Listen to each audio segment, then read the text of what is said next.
Bonjour tous. Dieudonné Kwebe Kimpele, journaliste congolais en exil, a exprimé des opinions controversées concernant la présence d'officiers d'origine Tutsi au sein des forces armées de la République démocratique du Congo, les FARDC.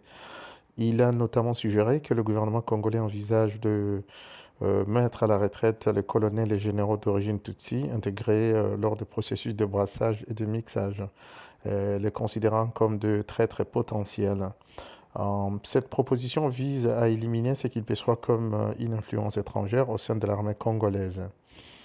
Oui, il est avéré que plusieurs officiers et soldats d'origine Tutsi intégrés dans le FARDC lors de processus de brassage et de mixage ont déserté pour rejoindre le rang du M23. Des rapports de l'ONU et d'ONG internationales ont documenté ces désertions, soulignant le rôle du Rwanda dans le soutien logistique et militaire au M23.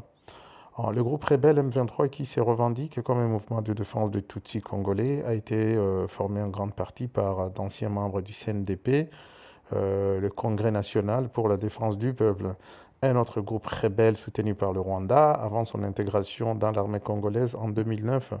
Beaucoup de ces ex-rebelles ont ensuite déserté en 2012 pour relancer la rébellion sous le nom de M23. Des rapports des Nations Unies indiquent que le Rwanda fournit un soutien direct aux rebelles, notamment en armes, renseignements et troupes, malgré les démentis de Kigali. En conséquence, la question des officiers FARDC d'origine Tutsi est devenue sensible, certains étant accusés de double allégeance. Cependant, il est important de ne pas généraliser ni stigmatiser toute une ethnie, car certains officiers Tutsis sont restés loyaux au FARDC et ont combattu les M23. Cette situation souligne la complexité du conflit en RDC, où les rivalités ethniques, les influences étrangères et les intérêts économiques, comme le contrôle de ressources minières, s'entremêlent. Je vous laisse suivre ces interventions, donc les interventions de Kwebe Kimpele, et vous retrouve à la fin de la vidéo pour la conclusion et la question du jour. À toutes. Nous sommes confrontés au plus grand danger, au plus grand péril qui ait jamais plané au-dessus du ciel congolais. C'est-à-dire quoi? C'est-à-dire que notre pays est menacé de balkanisation, d'implosion et de dislocation. Les gens vont te dire, mais Kwebe, vous exagérez, ce n'est pas vrai. Et pourtant, c'est vrai. Pourquoi? Parce qu'il y a un document que j'ai ramené, que je vais vous donner d'ailleurs. Ce document s'appelle le plan de la dynastie Tutsi pour coloniser le Kivu et l'Afrique centrale. C'est un plan en 18 points qui a été conçu, élaboré par des stratèges Tutsi le 6 août 1962. Ce plan existe donc depuis maintenant, disons, 61 ans. Eh bien, les Congolais n'en ont jamais entendu parler.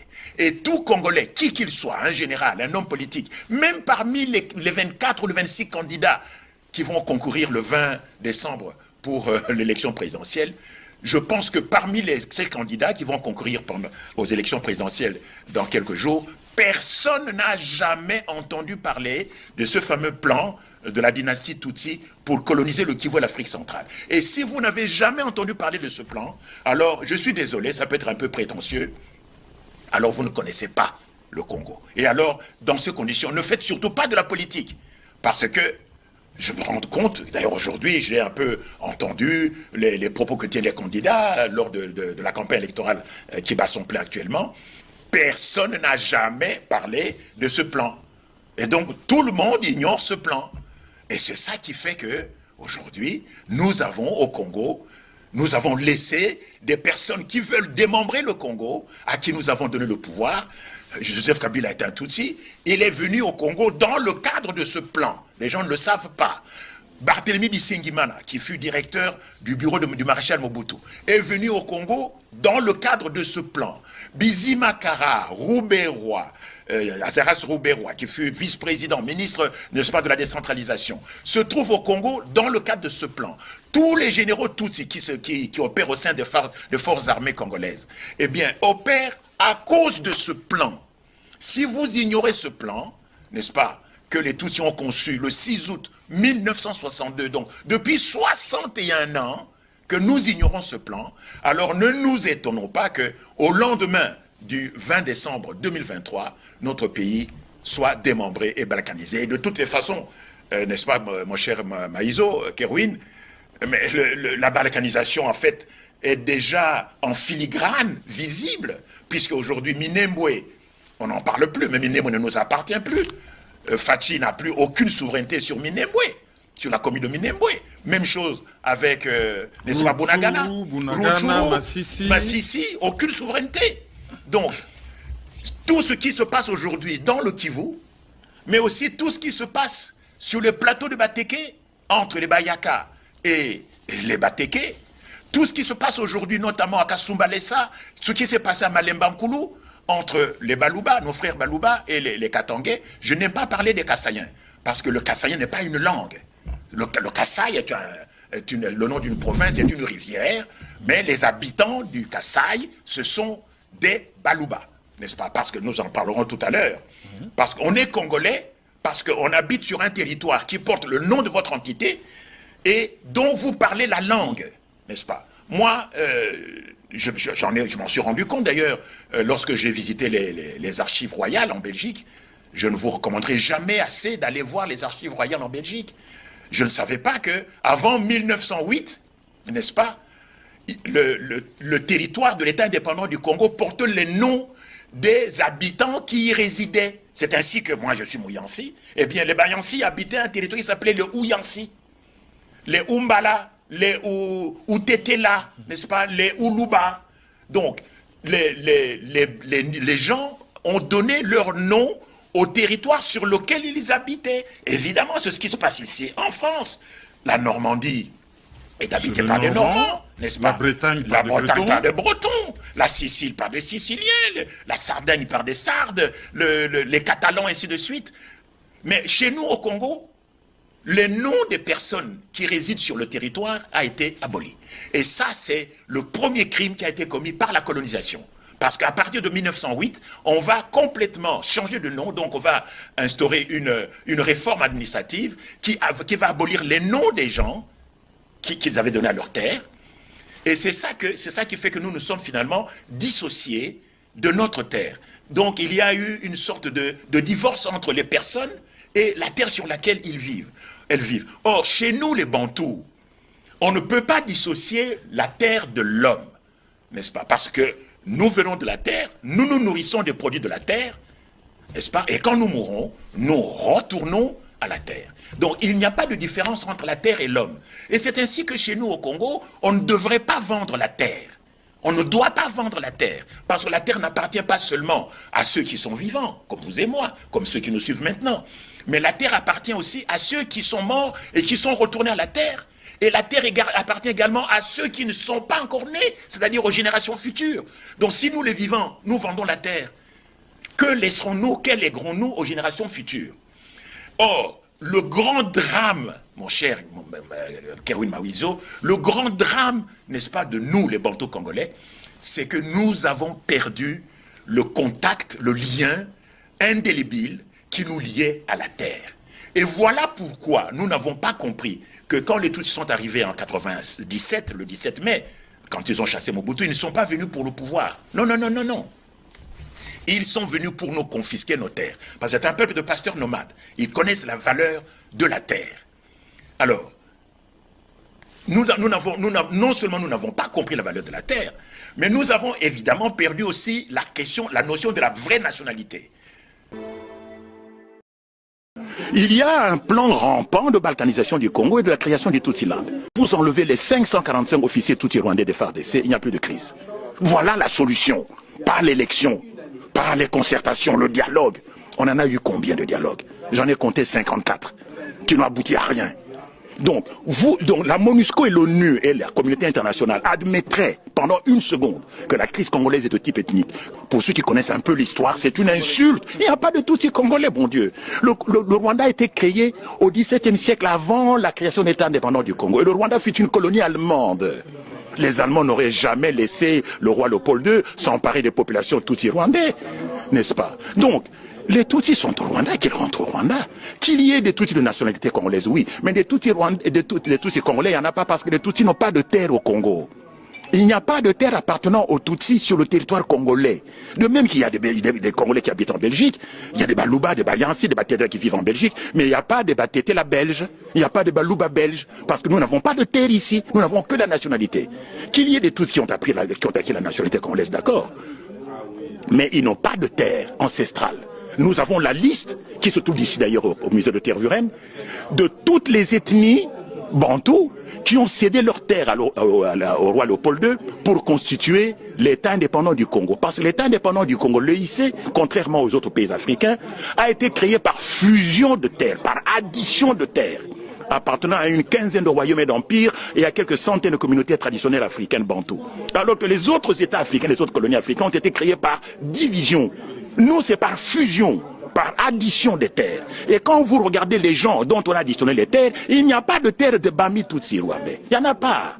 Et donc, ceux qui prétendent, les gens qui écrivent ici dans les médias, il y a une consoeur journaliste du soir qui parlait de Banyamulenge et des Tutsis congolais. Mais c'est du n'importe quoi.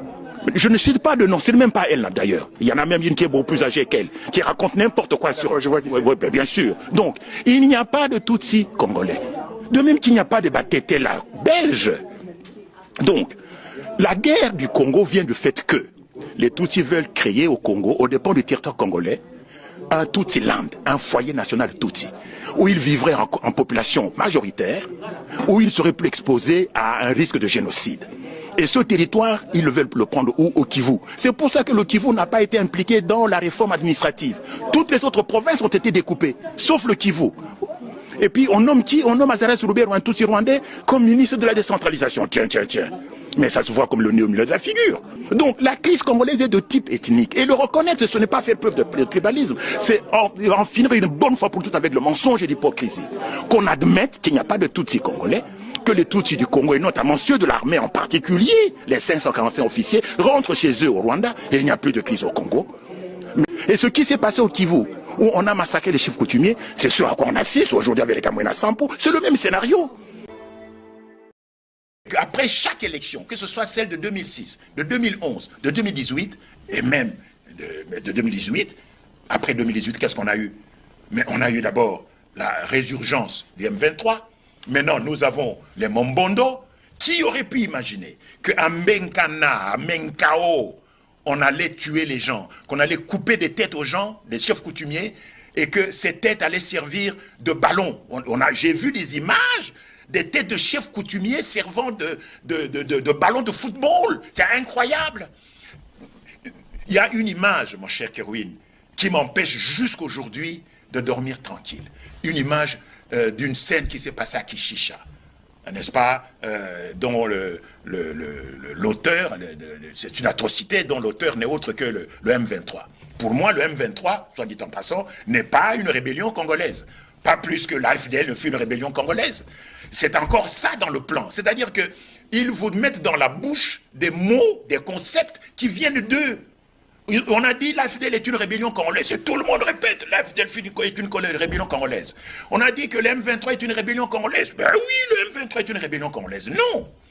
L'AFDL, l'Alliance des forces démocratiques pour la libération du Congo, est une milice extrémiste armée et terroriste Tutsi, point barre. Et cette AFDL, qui est comme une tumeur cancéreuse, qui a développé des métastases, notamment le CNDP de Laurent Nkunda Batouare, notamment le M23, n'est-ce pas, les Rounigal et tous ces gens, le RCD, n'est-ce pas, d'Azaras Rouberois. C'est également une métastase qui a été développée par la tumeur cancéreuse qui s'appelle AFDL. Donc, n'est-ce pas, pour en revenir, n'est-ce pas, à votre question, les élections qui sont organisées actuellement, pour moi, risquent d'être les dernières où le Congo sera encore uni. Quoique, comme on l'a dit tout à l'heure, Minembwe ne fait plus partie du Congo, Bunagana ne fait plus partie du Congo, Kishisha non plus. Je voulais parler de Kishisha. Il y a une atrocité qui a été commise, deux atrocités qui ont été commises à Kishisha, il y a cela un an et demi, qui m'empêchent littéralement de dormir. J'ai les photos sur moi, si vous voulez, je vous les montrerai en aparté. La première photo, c'est laquelle? La première photo montre une dame et son bébé pendus aux deux extrémités d'une même corde enroulés autour de la branche d'un arbre. Donc une mère et son enfant pendus aux deux extrémités d'une même corde enroulés autour d'une branche d'un arbre. C'est vrai qu'il existe en français l'expression faire d'une pierre deux coups, mais je n'ai jamais su qu'on pouvait faire d'une corde deux pendus. Ça ne s'est jamais produit dans l'histoire de l'humanité. Les summums du cynisme. Mais c'est le summum de la cruauté, d'une bestialité incroyable. Une mère et son enfant pendus aux deux extrémités d'une même corde enroulée autour d'un arbre, à Kishisha. La deuxième photo qui m'a vraiment répulsé, qui me donne des sueurs froides et des insomnies, une maman devant sa case préparait le petit déjeuner le matin pour son enfant, pour son bébé. Et le bébé est assis à même le sol. Et la photo montre quoi? La mère est abattue. La mère est abattue par des soldats du M23, mais qui ont laissé vivant l'enfant. Et l'enfant ne comprend pas. La petite, c'est une marmite en terre cuite qui est en train de bouillir sur le feu. Et l'enfant est là, à côté de la marmite et du corps de sa mère, mais comme c'est un bébé de 1 an et demi, il ne comprend pas ce qui se passe. Donc, ils ont tué la mère devant l'enfant, ils ont laissé l'enfant vivant. Il faut être d'une cruauté extraordinaire. Je vais vous dire une chose. En 1996, alors que le génocide au Rwanda, les génocides au Rwanda, il y en a eu 4, même si on ne parle que d'un seul. Les génocides au Rwanda sont en train de mobiliser l'opinion publique. Je reçois à Kinshasa un coup de téléphone d'un certain Léonce Ndarubakié qui m'appelle. Je venais de sortir du journal à 13h30. Il me dit, Monsieur Kwebe, est-ce qu'on peut se rencontrer à l'hôtel Diplomate, n'est-ce pas, non loin de l'hôpital de Kintambo? Je m'y rends, je vois un monsieur grand, 2 mètres et quelques, un tout petit pur jus. Il dit, Monsieur Kwebe, ça fait 2 semaines que je suis ici, à Kinshasa. J'attends d'être reçu par le président fondateur, c'est par Mobutu. Et je suis les informations. Je me rends compte, Kwebe, que c'est vrai, vous êtes un excellent journaliste. Mais excusez-moi, mais vous ne savez pas de quoi vous parlez quand vous parlez du Kivu. Vous ne savez pas de quoi vous parlez. Alors j'étais un peu, évidemment, humilié. Il dit, mais écoutez, parce que vous ne savez pas qui sont les Tutsis. Vous ne savez pas, moi je suis Tutsi, dit-il. Je peux remonter l'arbre généalogique de ma famille jusqu'au XVIIe siècle. Je sais qui était mon arrière-arrière-arrière-grand-père jusqu'au XVIIe siècle. Eh bien, moi j'étais gouverneur de Muramvia, n'est-ce pas? C'était le bras droit de Ndadaye, le président qui a été assassiné. Oui, Melchior Ndadaye. J'étais son bras droit, gouverneur de Muramvia. Et moi, j'ai échappé à 5 attentats, n'est-ce pas? J'ai échappé à 5 attentats par mes frères Tutsi. Entre parenthèses, on en parlera. Fachi a échappé à 5 attentats ici, mais dont on ne parle pas. Fachi a échappé à 5 attentats. Le premier, c'est celui contre son avion, avec son chauffeur et sa voiture en Antonov. Oui, c'était ça le premier attentat. Mais il y en a eu d'autres dont on ne parle pas. Donc, il dit que, Léonce Ndarubakié me dit qu'il a échappé à 5 attentats, mais il est venu ici pour dire à Mobutu ce que sont les Tutsis, qui sont ici au Congo. Ce sont eux qui vont l'abattre. Ce sont eux qui vont le faire partir. Mais j'attends depuis 2 semaines, je ne suis pas encore reçu. Et il me dit, mon cher Kwebe, vous ne savez pas, vous n'avez pas la moindre idée, quelle que soit votre imagination, de la haine que nous, les Tutsis, nous portons aux Bantous congolais. On vous hait, on vous déteste. Et d'ailleurs, on vous appelle des chèvres dans notre argot. Et pour nous, les Tutsis, tuer un Moutou congolais, c'est faire œuvre de prophylaxie. C'est comme si vous écrasiez un moustique. Le moustique ne vous a rien fait, mais dès que vous voyez un moustique, le premier réflexe est de l'écraser. Dès que vous voyez un serpent, si vous avez un bâton, le premier réflexe est de le taper. Eh bien, pour nous, les Tutsis, vis-à-vis des Bantous et des Hutus, c'est la même chose. Et c'est dit en toutes lettres dans le plan d'annexion, le plan ici. Il dit, on vous déteste, on vous hait, comme vous ne savez pas. Et je vous signale que les Tutsis sont en train de préparer un coup contre Mobutu. Ils ont dû rire sous cap lorsque Félix Tshisekedi disait que Kagame est son frère. Exactement. Mais, écoutez, voilà ce qu'ils disent ici. Tout intellectuel, c'est le point 4 du plan, il y en a 18, il y a 18 points. Hein. Le point 4, je lis. Tout intellectuel Motutsi est tenu de se faire un ami dans tous les services de la République démocratique du Congo pour lui permettre de s'initier à la machinerie administrative de ce service en vue de se préparer au remplacement éventuel à la responsabilité de ce service. C'est le point 4 du plan. Ça vaut la peine de le lire. Vous allez comprendre que, en fait, nous sommes totalement à côté de la plaque. Nous n'avons pas la moindre idée du péril majeur qui plane au-dessus de nos têtes, de l'épée de Damoclès qui est suspendue au-dessus de nous depuis le 6 août 1962. Et nous, qu'est-ce qu'on fait? On organise des élections.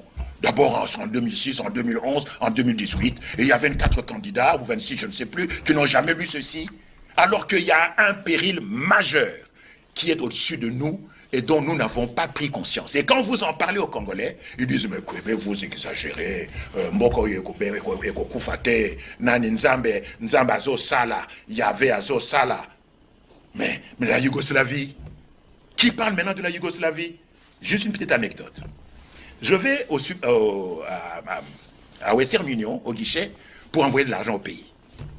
Devant moi se trouvent deux jeunes blancs, 18-20 ans. À l'époque, il y a cela, on remplissait encore des formulaires. Hein. On leur remet un formulaire qu'ils remplissent pour envoyer de l'argent. Alors, l'employé de Western Union prend le formulaire et regarde. C'est une dame. Elle leur demande, mais où envoyez-vous l'argent? Ils disent, mais c'est écrit là-bas, sur le formulaire, on envoie de l'argent en Yougoslavie. Et la dame leur répond, mais écoutez, messieurs, vous ne savez pas que la Yougoslavie n'existe plus. Moi, j'ai peur, mon cher Kerwin, que dans 5 ou 6 ans, ce ne sera plus une question de parler de la Yougoslavie qui n'existe plus, mais ce sera, ah, mais vous ne savez plus que la République démocratique du Congo n'existe plus. Aujourd'hui, la Libye n'existe quasiment plus. C'est un pays qui est divisé en 3, la Tripolitaine, la Cyrénaïque et la région de Benghazi. Le Soudan, qui est voisin du Congo, divisé en 2, le Sud-Soudan, le Nord-Soudan, avant que la province du Darfour, qui est frontalière du Tchad, ne soit également séparée. Donc, il y a un péril majeur. Le plan de balkanisation du Congo, mon cher Kerwin, existe depuis 1972. Depuis 1972, depuis 51 ans. Et plusieurs chancelleries d'ambassades dans le monde possèdent ce plan de balkanisation du Congo en vue de la création du Tutsi-land, c'est-à-dire de la création du foyer national Tutsi qui comprendrait l'ancien district du Tanganyika, n'est-ce pas, selon l'ancienne, n'est-ce pas, division administrative, le Sud Kivu, le Nord Kivu, une partie du Maniema, l'autre partie étant destinée à être annexée par l'Ouganda, n'est-ce pas? Voilà les frontières du Tutsi-land. Donc, le district du Tanganyika, le Sud Kivu, le Nord Kivu et une partie du Maniema. Ce plan existe et tous les jours, aujourd'hui, comme hier, comme demain, les Tutsis y travaillent patiemment, inlassablement. Depuis Kingakati, où il est réfugié dans sa forteresse, Joseph Kabila y travaille tous les jours. Pendant la journée, Joseph Kabila est un Congolais. La nuit, c'est un Tutsi. Le phénomène Mombondo, les gens ne se posent pas la question, mais pourquoi brusquement les Bateke et les Bayaka se mettent à se taper, à se couper des machettes? Mais c'est Kabila qui est là-dedans. Et soit noté en passant, encore une anecdote. Vous n'allez pas y couper. Je pose souvent la question aux Congolais. J'ai animé pas mal de conférences ici en Europe, partout j'ai animé des conférences. Je pose la question aux Congolais. Dites-moi, qu'est devenu Hippolyte Kanambe, le commandant Hippo? Les gens disent, ah, le commandant Hippo. Mais c'est Joseph Kabila. J'ai dit non. L'un s'appelait Hippolyte, celui-ci s'appelle Joseph. Ce ne sont pas deux personnes, ce ne sont pas c'est pas la même personne. Qu'est devenu Hippolyte Kanambe, qui est arrivé dans les bagages de l'AFDL, qui fut le chef d'état-major de la force terrestre, n'est-ce pas, dont je crois que c'est le général Mounene qui fut son adjoint. Qu'est devenu le commandant Hippo, dont on ne parle plus, vous le savez bien. Le nom du commandant Hippo a complètement disparu. Eh bien, je vous apprends que le commandant Hippo a été assassiné en 2008, au mois de février, par son oncle James Kabarebe, et que celui que s'appelle aujourd'hui Joseph Kabila, c'est le jumeau de Hippolyte Kanambe. Donc, voyez ce pays, le Congo, on assassine son chef d'État, Hippolyte Kanambe, on le remplace par son jumeau. Et circulez, messieurs, il n'y a rien à voir. Tout est normal. Mais c'est pour ça que je me dis, mon cher Kerwin, n'importe quoi peut nous arriver. Maintenant, quand on remplace un chef d'État à la tête d'un pays, sans que les gens s'en rendent compte, ni les militaires, ni le clergé, ni le cardinal, ni les évêques, ni les journalistes, ni les ministres, ni les députés, ni les sénateurs. Personne ne se rend compte qu'on a remplacé un chef d'État. J'ai avec moi ici la photo des deux jumeaux côte à côte. Ils se ressemblent comme deux gouttes d'eau, mais ce ne sont pas les mêmes personnes. Donc Jeannette... N'est pas la jumelle. Kabila n'est pas la jumelle. Mais non. Mais le monsieur est bel et bien un jumeau. Mais bien sûr, Joseph Kabila est jumeau de Hippolyte, mais pas de Jeannette Kabila. Ils ne sont pas nés la même année, ni dans la même ville. Et d'ailleurs, Jeannette Kabila est en fait apparentée à qui? À James Kabarebe. James Kabarebe qui est en fait... Vous savez, James Kabarebe vient quasiment chaque week-end faire la Nouba à Kinshasa. Quasiment chaque week-end. Il descend à bord de son avion jet privé à l'aéroport de Njili. Une voiture aux vitres blindées s'avance sur le tarmac. Il monte à bord de la voiture, ni vu ni connu. Il vient faire la Nouba dans les hôtels à Kinshasa. C'est tout.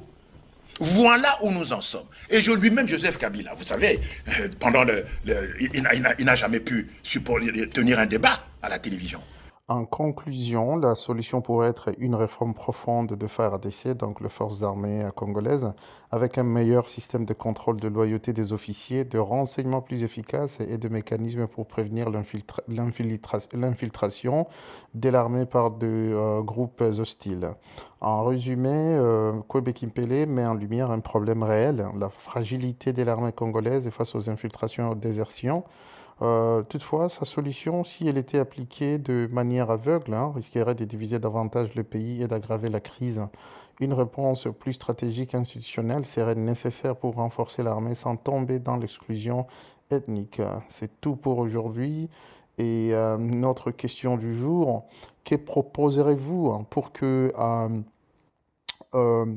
en fait, le mauvais élément soit extirpé de FARDC, des forces armées congolaises. Donc, comment pensez-vous que le gouvernement devrait s'y prendre? Est-ce que vous êtes d'accord avec M. Kwebe Kimpele ou pas? Alors, laissez-nous vos commentaires donc, en dessous.